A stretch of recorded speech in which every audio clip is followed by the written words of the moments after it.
আজকে মে মাসের 3 তারিখ বাংলাদেশ পাদুকা প্রস্তুতকারক সমিতি কর্তৃক আয়োজিত সংবাদ সম্মেলনে আপনাদের সকলকে স্বাগত জানাচ্ছি। আমি ব্যারিস্টার মোহাম্মদ সাইফুল সিরাজ, পাদুকা সমিতির আইন উপদেষ্টা হিসেবে নিযুক্ত আছি।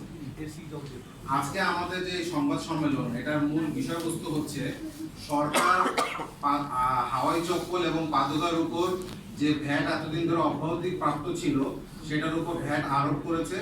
আমাদের এই সংবাদ সম্মেলনের মাধ্যমে সরকারের কাছে আবেদন, এই যে ভ্যাট যে আরোপ করা হয়েছে এটা যেন তুলে নেওয়া হয় এবং যেন ভ্যাট অব্যাহতি যেন পুনর্বহাল করা হয়।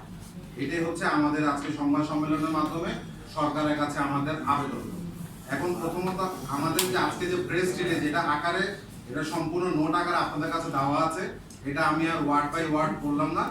এটা কি পড়া দরকার আছে ওয়ার্ড বাই ওয়ার্ড? ওই শুধু আপনার এখান থেকে দেখে নিতে পারবেন, ঠিক আছে?